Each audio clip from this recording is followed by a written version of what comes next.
Subscribe करें खास खबर चैनल को और बेल आइकॉन दबाना ना भूलें ताकि हमारी न्यूज़ अपडेट सबसे पहले आपको मिले। नमस्कार दोस्तों, स्वागत है आपका। 10,054 केस टोटल हुए हैं। जैसा मैं अक्सर कहता रहा हूं कि केसेस तो ज़्यादा हैं, लेकिन लोग बीमार पड़ रहे हैं और ठीक होके घर जा रहे हैं। 4,485 लोग ठीक हो गए हैं, यानी कि 45% लोग ठीक हो गए। 160 लोगों की मौत हो गई कोरोना की वजह से। नहीं होनी चाहिए थी, कोशिश कर रहे हैं हम एक एक व्यक्ति की जान बचाने की, लेकिन एक औसतन तौर पे देखा जाए दुनिया के पॉइंट ऑफ व्यू से और हमारे देश के अंदर अन्य राज्यों में जो है, तो इतने मामलों में जो मौत हुई हैं वो अन्य राज्यों की और अन्य देशों की अपेक्षा कम है, लेकिन हम कोशिश करते हैं एक एक व्यक्ति की जान बचाने की। अब कोरोना अगले 1-2 महीने में तो ख़त्म नहीं होने वाला। जब तक इसकी वैक्सीन नहीं आएगी तब तक ख़त्म नहीं होने वाला।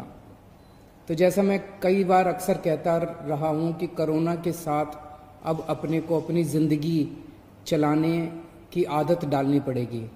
कोरोना भी रहेगा और अपनी ज़िंदगी भी चलेगी। लॉकडाउन परमानेंटली नहीं रह सकता।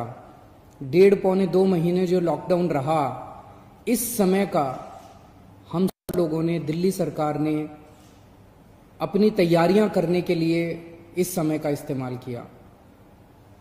जब कोरोना आया था भारत में, हमारी बिल्कुल तैयारियां नहीं थी। हमारे पास टेस्टिंग किट नहीं थे, हमारे पास अस्पताल नहीं में इसका इंतजाम नहीं था, हमें पता नहीं था कोरोना में क्या क्या तैयारियां करनी है। लेकिन पिछले 1.5-2 महीने के अंदर अब हमने कोरोना के लिए अलग से अस्पताल नामांकित कर दिए, अलग से बेड लगा दिए, वेंटिलेटर का इंतजाम कर लिया, ऑक्सीजन का इंतजाम कर लिया, पीपी किट का इंतजाम कर लिया, टेस्टिंग किट का इंतजाम कर लिया। अब हमें अपनी अर्थव्यवस्था को धीरे धीरे खोलने की दिशा में बढ़ना है। एकदम से भी नहीं खोल सकते, अब धीरे धीरे हमें खोलने की दिशा में बढ़ना है। कल केंद्र सरकार ने इस बारे में कुछ गाइडलाइंस जारी की हैं। उन गाइडलाइंस को ध्यान में रखते हुए दिल्ली सरकार ने कई सारी चीज़ों को खोलने का, लॉकडाउन में ढील देने का निर्णय किया है। पहली चीज़ कि लॉकडाउन 31 मई तक जारी रहेगा, ऐसा केंद्र सरकार का आदेश है। लेकिन इस लॉकडाउन में कई सारी ढील दी जाएंगी।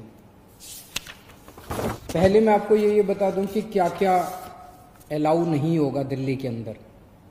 मेट्रो नहीं चलेगी, सारे school, college, coaching institute, training institute सब बंद रहेंगे, सारे होटल बंद रहेंगे, सारे cinema hall, shopping mall, gymnasium, swimming pool, entertainment park, theatre, bar, auditoriums, assembly halls, ये सब बंद रहेंगे।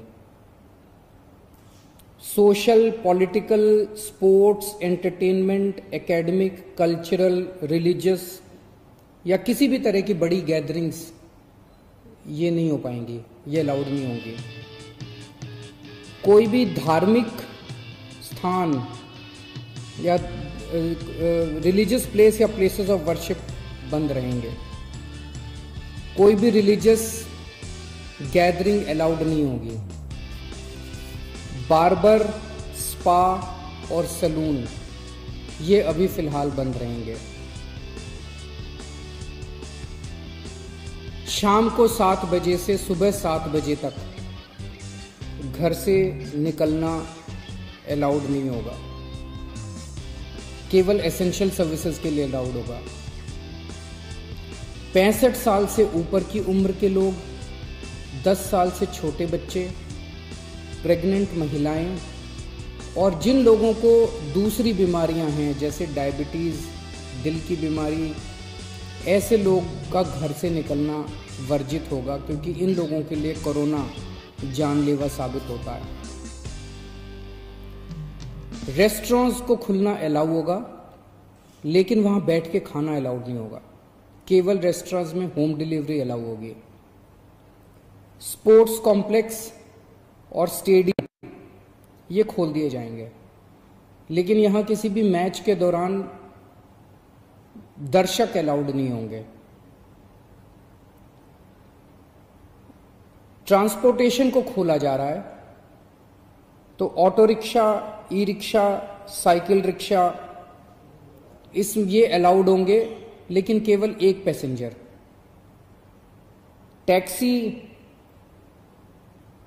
कैब्स ये अलाउड होंगे, लेकिन केवल 2 पैसेंजर्स। ग्रामीण सेवा, फटफट सेवा, इको फ्रेंडली सेवा ये अलाउड होंगे, लेकिन केवल 2 पैसेंजर्स। मैक्सी कैब में केवल 5 पैसेंजर्स और आरटीवी में 11 पैसेंजर्स। लेकिन हर सवारी उतरने के बाद ड्राइवर की जिम्मेदारी होगी कि वो सवारी वाले एरिया को डिसइंफेक्ट करेगा, ताकि जो अगली सवारी बैठती है उसको भी खतरा ना हो और ड्राइवर को भी खतरा ना हो। कार पूलिंग या कार शेयरिंग अलाउड नहीं होगी एग्रीगेटर्स वालों को। दिल्ली में बसें चलना चालू हो जाएगा। एक बस में 20 से ज्यादा पैसेंजर्स अलाउड नहीं होंगे। बस में चढ़ने के पहले हर पैसेंजर की स्क्रीनिंग की जाएगी और हर बस स्टॉप के ऊपर ट्रांसपोर्ट डिपार्टमेंट की जिम्मेदारी होगी कि सोशल डिस्टेंसिंग मेंटेन करे, बसों के अंदर भी और हर बस स्टॉप के ऊपर भी। व्हीकल्स और इंडिविजुअल्स का मूवमेंट अलाउड होगा पूरे दिल्ली में। 4 व्हीलर्स के अंदर 2 पैसेंजर से ज्यादा अलाउड नहीं होंगे और 2 व्हीलर के ऊपर पीछे बैठ के सवारी अलाउड नहीं होगी, पीछे पिलियन राइडर अलाउड नहीं होगा। सभी सरकारी और सभी प्राइवेट दफ्तर खुल जाएंगे अपनी पूरी स्टाफ के साथ, लेकिन कोशिश ज़्यादा से ज़्यादा प्राइवेट ऑफिस वाले ये करें कि ज़्यादा से ज़्यादा लोग घर में जितने काम कर सकते हैं वर्क फ्रॉम होम रहे। सभी मार्केट्स खुल जाएंगे, लेकिन जो मार्केट्स और मार्केट कॉम्प्लेक्सेस हैं वहां पे दुकानें ऑड इवन के हिसाब से काम करेंगी। आधी दुकानें एक दिन खुलेंगी, आधी दुकानें दूसरे दिन खुलेंगी, लेकिन जो एसेंशियल आइटम्स की दुकानें हैं वो रोज खुलेंगी। जितने स्टैंड अलोन शॉप्स हैं, नेबरहुड शॉप्स हैं, रेजिडेंशियल कॉम्प्लेक्सेस में शॉप्स हैं, वो सारी खुलेंगी, लेकिन हर शॉप में सोशल डिस्टेंसिंग मेंटेन होगी और सोशल डिस्टेंसिंग मेंटेन करने की जिम्मेदारी दुकानदार की होगी। अगर किसी दुकान के ऊपर सोशल डिस्टेंसिंग मेंटेन नहीं तो दुकान बंद कर दी जाएगी।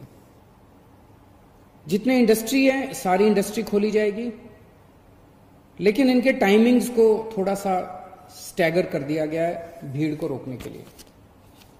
कंस्ट्रक्शन एक्टिविटीज शुरू की जा रही हैं, लेकिन कंस्ट्रक्शन एक्टिविटीज में केवल दिल्ली में रहने वाले जो वर्कर्स हैं वही अलाउड होंगे। अभी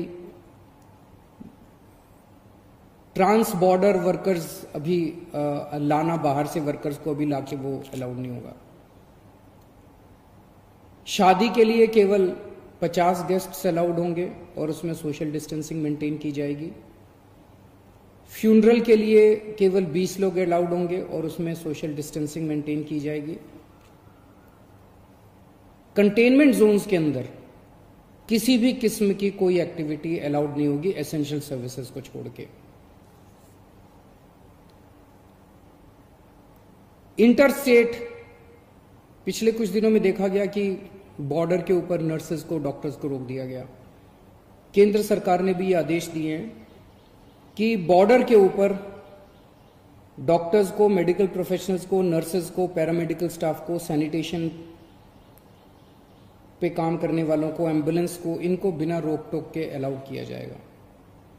और बॉर्डर के ऊपर इंटरस्टेट मूवमेंट के लिए गुड्स और कार्गो के ट्रक्स जो हैं, चाहे वो खाली ट्रक हों चाहे सामान से भरे हुए हों, उनको सबको अलाउ किया जाएगा।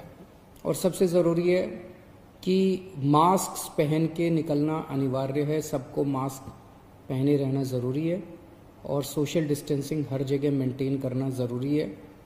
और बार बार जितनी बार हो सके आप अपने हाथ अच्छे से सैनिटाइज़र से या साबुन से धोते रहिए, अपना ख्याल रखिए, अपने परिवार का ख्याल रखिए।